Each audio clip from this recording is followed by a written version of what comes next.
Karya Caps Lock Studio terpilih jadi logo resmi HUT ke-418 Kota Makassar.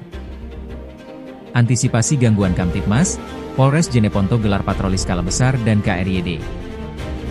Pria di Takalar tewas tersengat listrik saat panjat pohon. Pemkot Makassar targetkan APBD 2026 disahkan akhir November, fokus efisiensi.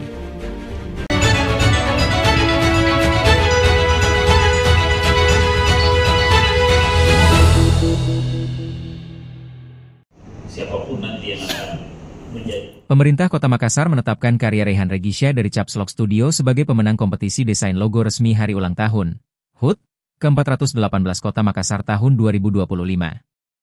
Karya bertajuk Simpul Terpadu itu dinilai paling mampu merepresentasikan semangat persatuan, harmoni, dan kemajuan Kota Makassar sebagai kota metropolitan yang berakar kuat pada nilai-nilai kearifan lokal. Kompetisi desain logo HUT Makassar merupakan hasil kolaborasi antara Pemkot Makassar dan Asosiasi Desainer Grafis Indonesia, ADGI, Chapter Makassar. Ajang ini digelar sejak 28 September 2025, sebagai ruang kreatif bagi para desainer muda untuk menyalurkan ide dan identitas visual kota dalam perspektif modern namun tetap syarat makna budaya.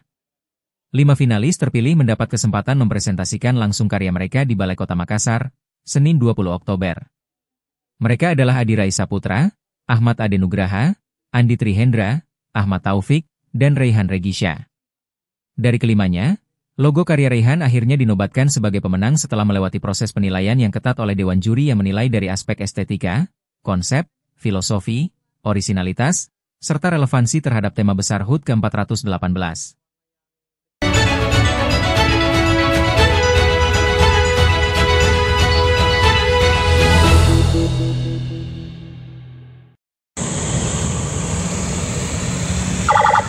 Menjelang peringatan 1 tahun pemerintahan Presiden Prabowo, Polres Jeneponto menggelar patroli skala besar gabungan yang dipusatkan di dalam kota, Senin 20 Oktober pagi.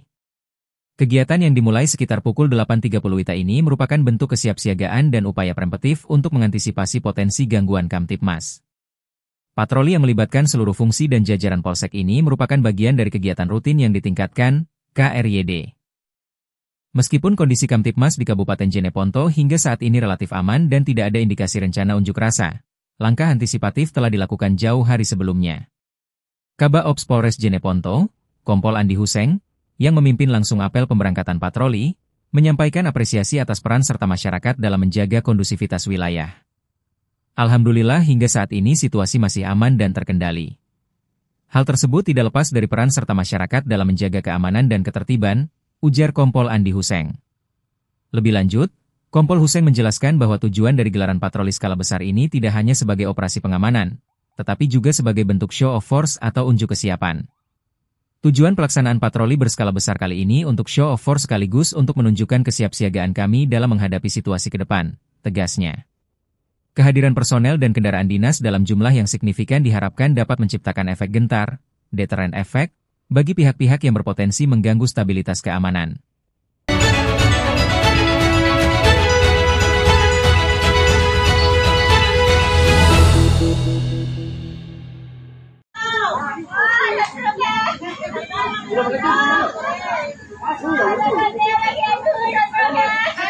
Seorang warga asal Goa tewas seketika setelah tersengat listrik saat memanjat pohon di wilayah Kabupaten Takalar, Sulawesi Selatan, pada Senin pagi, 20.10, sekitar pukul 7.30 WITA. Korban diketahui bernama Nyaling Daeng Taba, warga Dusun Bidaraya, Desa Salajo, Kecamatan Bontonompo Selatan, Kabupaten Goa. Peristiwa tragis ini terjadi di Dusun Bontomanai, Desa Patani, Kecamatan Mapakasunggu, Kabupaten Takalar. Kapolsek Mapakasunggu, Ibtu Sumarwan, membenarkan kejadian tersebut. Ia menjelaskan bahwa korban saat itu tengah memanjat pohon kayu Cina dengan tujuan mengambil ranting untuk keperluan pagar empang. Saat sedang memotong kayu, korban tersengat kabel listrik yang diduga dalam kondisi terbuka dan bertegangan tinggi. Korban langsung meninggal di tempat, ujar Ibtu Sumarwan. Sebelum kejadian, seorang saksi mata bernama Daeng Sanang, sempat memperingatkan korban agar tidak memanjat pohon tersebut karena lokasinya yang berdekatan dengan kabel jaringan listrik RST. Namun, korban tidak mengindahkan peringatan tersebut. Sudah ditegur, tapi korban tetap naik pohon.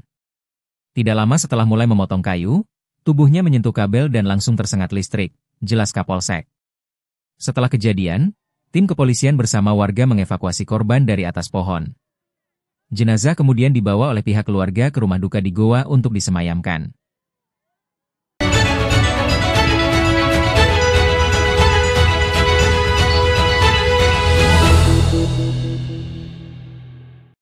Pokok tahun 2026. Ya, sekarang kita tinggal menunggu jadwal untuk pembahasan melalui BAMUS terkait mengenai anggaran pokok kita.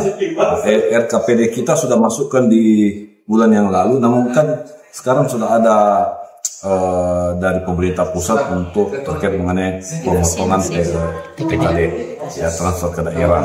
Nah, tentu ini juga mempengaruhi perubahan belanja kita untuk tahun depan, sehingga dalam waktu dekat ini kami harus menyelesaikan dulu anggaran belanja kita di tahun 2026 karena adanya pengurangan, dan ini tentu kita harus laporkan dulu ke Pak Wali. Kemudian nanti kita akan bahas, menunggu penjadwalan untuk membahas bersama DPR terkait mengenai anggaran pokok kita.